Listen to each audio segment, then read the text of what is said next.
What's going on, people? We are Tottenham TV. It is time to react to those comments again. So let's get straight into it. First up, we have Feren9984. He says, in quotes, "We need a Premier League manager. My man, Prem manager, got us in this situation." What do you think about that? Because there's been a big clamour. We need Premier League experience. We need someone who knows the league. Well, that's why we're here, isn't it? It is very true. But not every Premier League manager is the same, I guess. I mean, look, what he's saying is true. A Premier League proven manager did get us in this situation. But I think a Premier League proven manager needs to get us out of the situation as well. Why do it need to be a Premier League proven manager? It doesn't have to be, but I guess Tudor's come in, doesn't know the league and hasn't been able, in the short time, to get us out of it. Look, it doesn't have to be a Premier League proven manager. It just has to be, I don't know who it has to be. That's the problem we're in right now. Nobody knows the solution. I think the whole knows the league, Prem proven is a bit overstated. I think it can help you, and I think it's like an extra 5% or an extra few percent. But I think the quality of the manager and how they play football, and if it's right for your club, that extra few percent can matter, though. Yeah, but it's not the most important thing. No, definitely not. It wouldn't be number one in my criteria in terms of who I'm looking for. It's like a little cherry on top. VS Premier League experience, in my opinion. And maybe it's the difference between if there's two similar candidates, one has Premier League experience, one doesn't, you maybe go with the one who has Premier League experience. But if there's an outstanding candidate who doesn't have Premier League experience, or like a Sean Dyche or whatever. Is that not the problem, though? There is no outstanding candidate. Correct. That is the issue that we're in. So we're just clinging on to anything that we can put our hands on right now. And I think that is why people are going, oh, we need Prem proven, we need someone that knows the club. It's just because there's no options out there. That's why. Yep, and that's what happens when you leave yourselves with now looking for a manager with 7 games to go. There's going to be a queue of managers lining up. Yeah. And so in that case as well, you can't be kind of limiting your options, in my opinion. Look, the options are limited in the nature of what we're looking at. So, I mean, like I said in the previous video, like we're in a complete mess and there's no real solution to get us out of it. And nobody knows the right solution. Even if there is a solution, nobody knows. So we're just going to have to roll the dice and see what happens. Fifth pint. Well, I think we've all been probably having more than 5 pints over the recent week. Says, I've been positive for 30 years now, and I'm utterly fed up with this thing wearing our club's skin. The cynical extortion operation based on White Hart Lane today is not my Tottenham, and I'm no longer getting behind them because I refuse to be the battered wife. ENIC are extorting and abusing you people. Let's face it, our club is fake, and it's only being found out now. Yeah, not too much. This club is fake. I mean, it's definitely an illusion, isn't it? Because you walk through. I've said this for years. Like, this club is a complete illusion. You walk in through the gates at the Tottenham Hotspur Stadium. You see this amazing stadium. You see this amazing training ground, and you're thinking, "Wow, this must be the best club in the world. This must be a team that's top of the league." But no, we're fighting for relegation, and they're not befitting of what they look like. You know, it's like seeing this unbelievable F1 car on this track that has a Ford Fiesta engine. That's what we are. He says, "I'm no longer getting behind them."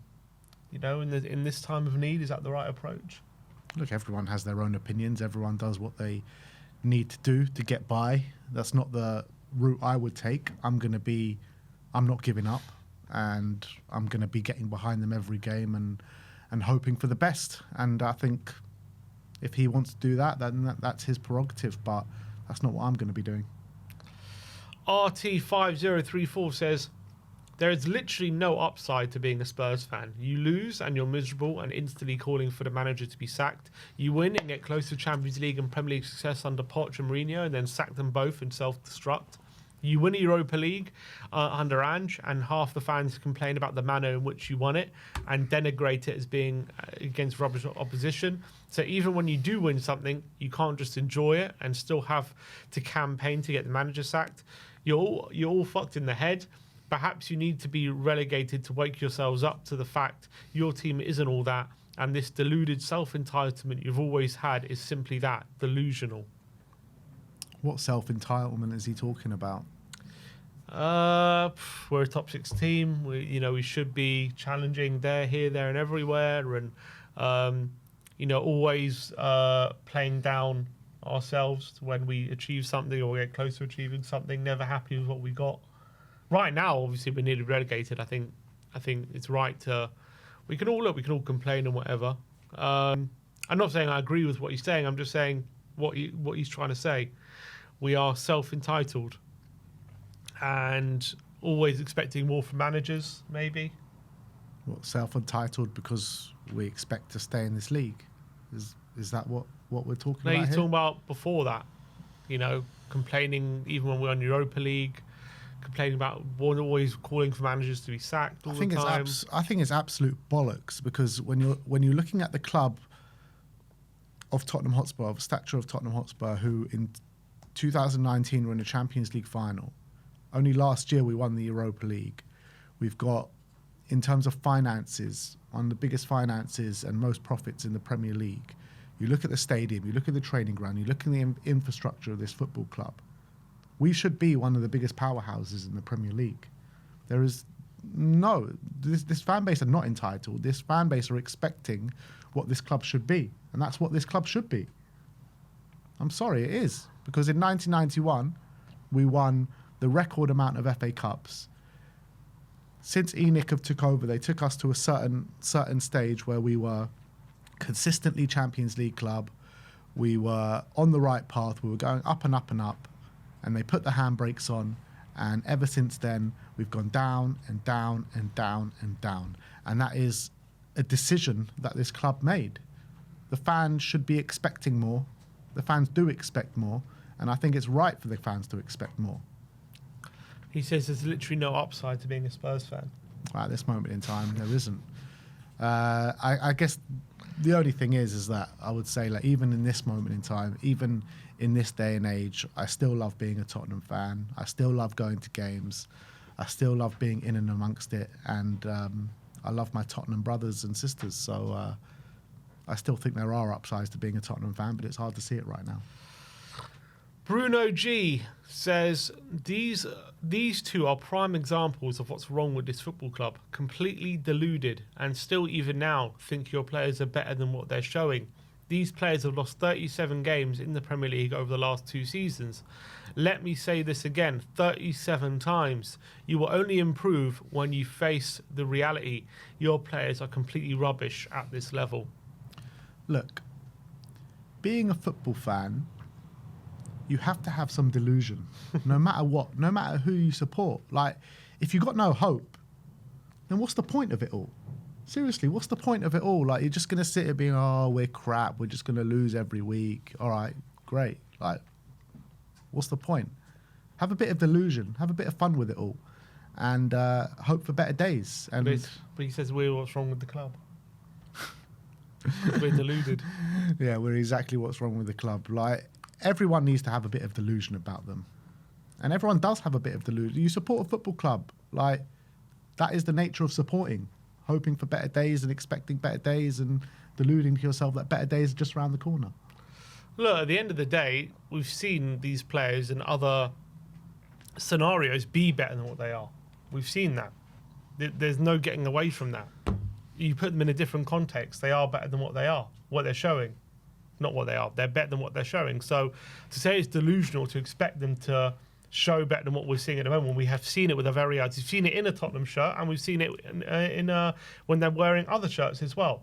So I don't think it's completely deluded to expect these players on the pitch right now to show more. I understand 37 games, but again, there's context within that.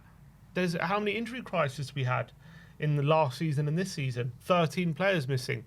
what players exactly have played all those games? What players are you pointing to say they're complete rubbish and they're not good enough and all this kind of stuff? I think individually within their own right, I think there is more talent than people are given credit for in this squad. Even this season to last season, look at the 11s that are being used. It's very, very different to what we saw last season for a lot of first choice 11s to this season what the first choice 11s are. So, like, you can get the 37 games and throw it in our face and everything, and understand that as a collective, that is absolutely right. But if you drill down into the context, you drill down into individual situations, it's very difficult to say these are the players that have played all the games that we've lost 37 and they're not good enough. And there are some players that are not good enough, but there are a lot of players that are, of course, they're good enough to be Premier League players, and of course they're good enough. As a group, they're not this bad as what we're showing in terms of where we are in the league right now. I refuse to believe that.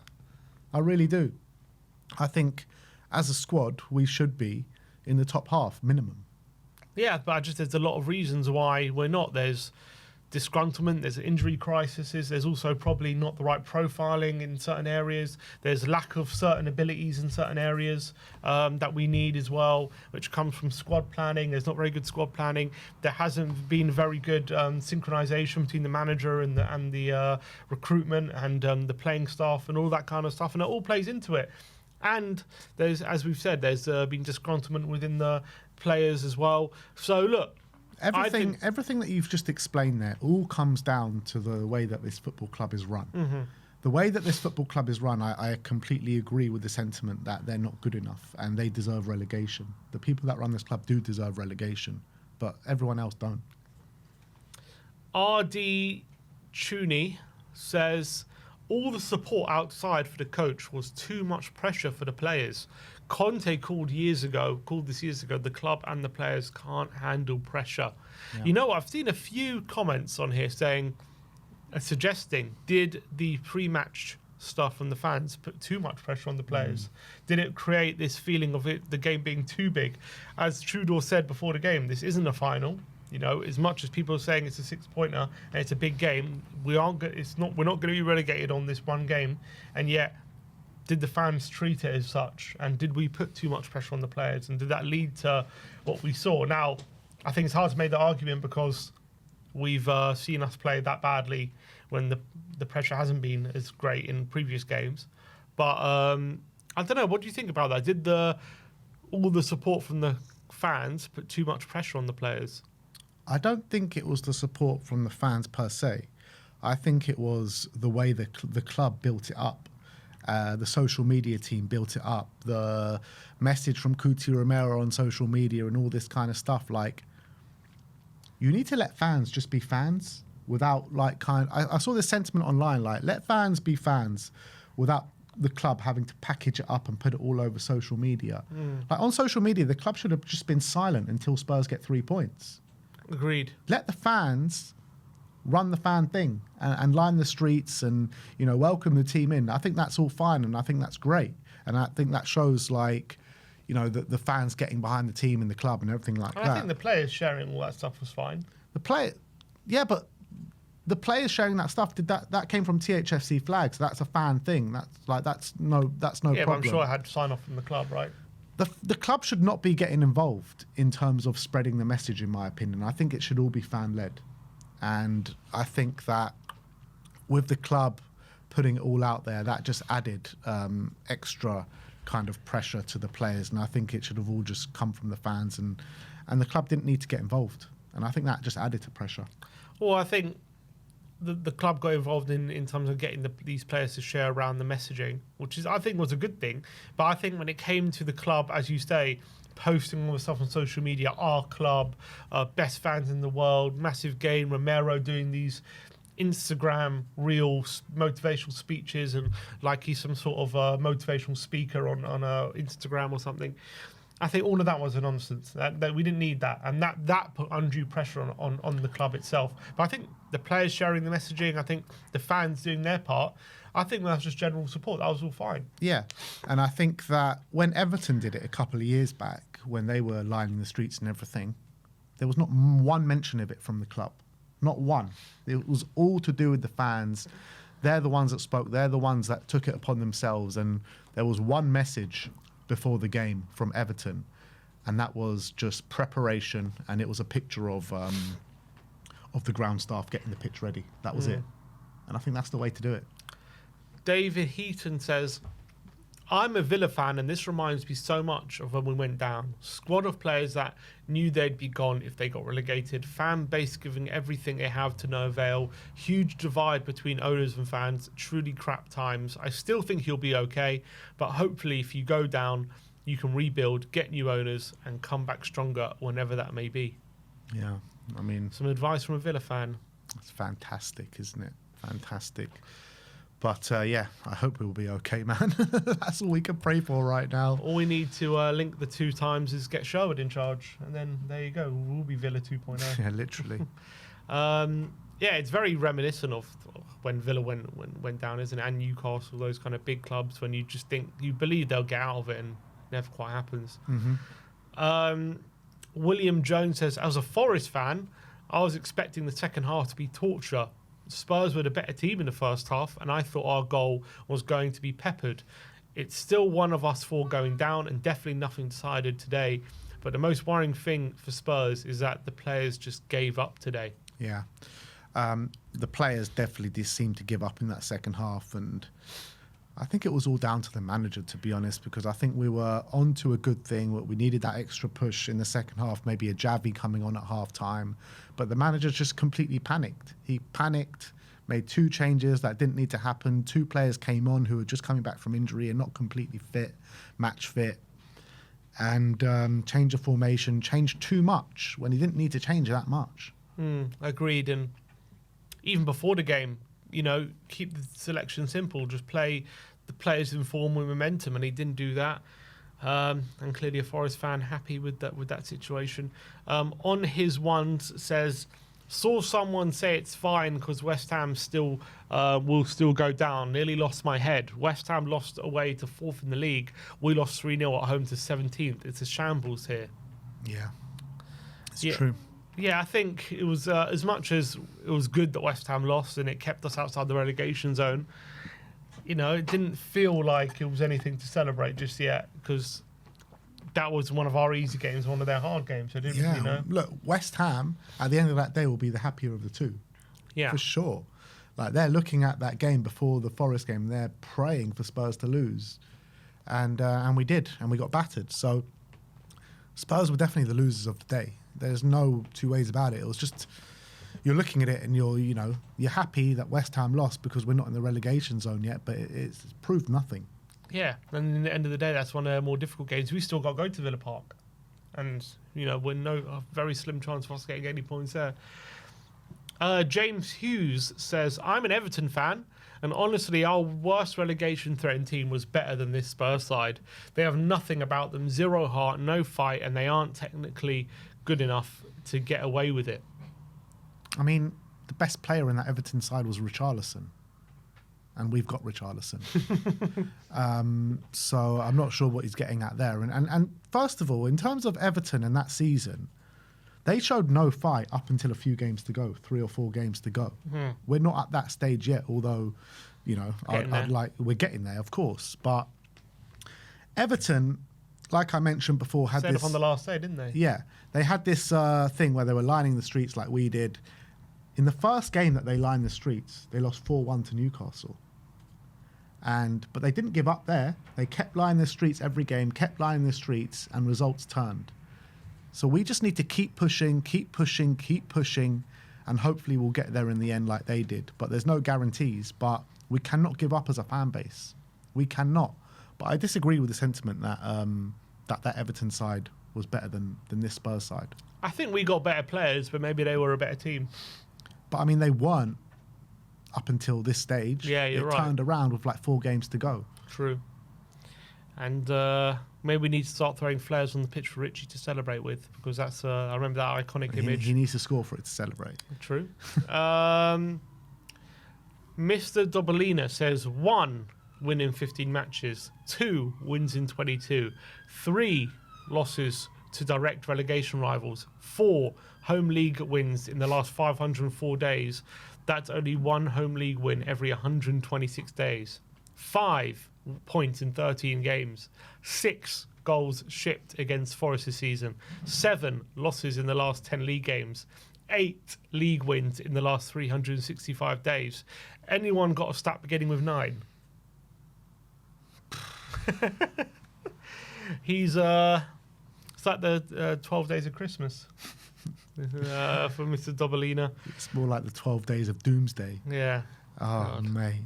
Like, what are we supposed to do with those stats? What are we supposed to do? Just suck it up. That's what it is. We've got to take it on the chin because that's the reality. Yeah. God, thanks, Mr. Dobalina. It is doomsday, and seems like it's getting worse and worse every week. But like I said, I'm not giving up hope. I'm not giving up belief. I'm not giving up the fight. And we're going to go till the end. And hopefully we'll stay up. All right, that's it. All right. Well, those are the comments, people. Thank you for sending them in. Keep sending them in because 3 weeks till our next game, and I'm sure we'll be reacting to a lot of your comments from now until then. So thank you very much. We'll see you next time. Like, subscribe, and comment. And as always, come on, you Spurs.